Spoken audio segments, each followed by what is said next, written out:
Scanner. Wheel চেয়ারে বসে আছেন একজন বৃদ্ধ মানুষ।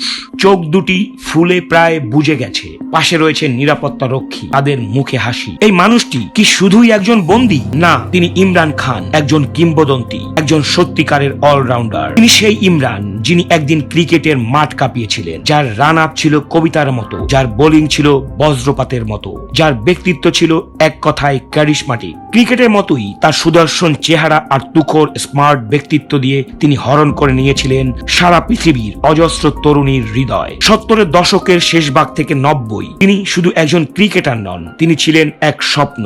আন্তর্জাতিক অঙ্গনে পাকিস্তানের প্রথম পোস্টার বয়। আর 1992 সনে তার নেতৃত্বেই পাকিস্তান জেতে ক্রিকেট বিশ্বকাপ। একটি জাতিকে তিনি দিয়েছিলেন আত্মবিশ্বাস, গর্ব, ইতিহাস।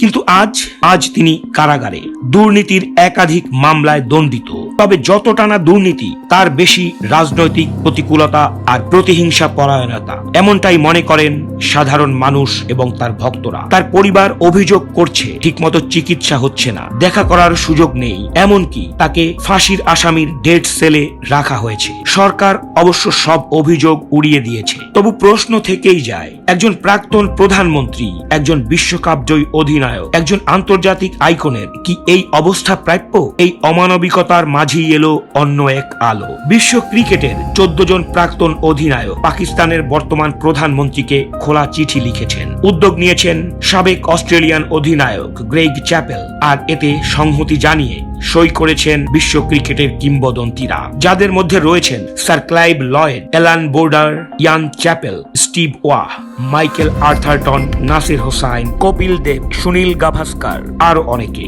রাজনৈতিক টানাপেরনের ইতিহাস সত্ত্বেও তারা এগিয়ে এসেছেন, কারণ তাদের কাছে আগে মানুষ, তারপরে রাজনীতি। চিঠিতে তারা লিখেছেন, আইন তার নিজের গতিতে চলুক, কিন্তু বন্দী ইমরান যেন তার প্রাপ্য অধিকার ও সম্মান থেকে বঞ্চিত না হন, যেন তাকে সঠিক চিকিৎসা দেয়া হয়, পরিবার যেন দেখা করতে পারে। কারণ তিনি শুধু একজন রাজনীতিবিদ নন, তিনি ক্রিকেটের ইতিহাসের অংশ, প্রজন্মের পর প্রজন্ম যার থেকে অনুপ্রাণিত হয়েছে। চিঠির সবচেয়ে গুরুত্বপূর্ণ লাইনটি যেন ক্রিকেটেরই দর্শন।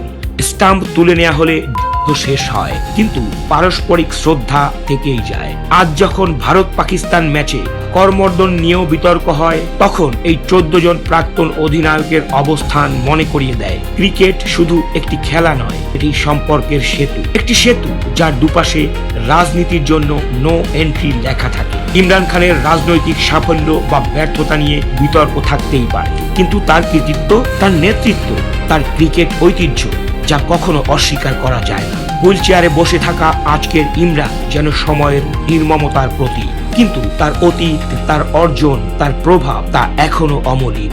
সম্ভবত এ কারণেই সীমান্ত পেরিয়ে তার প্রাক্তন প্রতিপক্ষরা বলছেন, ন্যায় বিচার হোক, মানবিকতা বজায় থাকুক, সম্মান বজায় থাকুক। কারণ কিংবদন্তি এমনি এমনি জন্মায় না, তাদের মর্যাদা রক্ষা করা শুধু একটি দেশের দায় নয়, এটি একটি যুগের প্রতি, এক ইতিহাসের প্রতি সম্মান। সব আলো এখনো নিভে যায়নি। আপনারা দেখছেন গণকণ্ঠ ক্রাইম স্ক্যানার। সত্যের সন্ধানে আমরা থাকবো সব সময়। Crime scanner.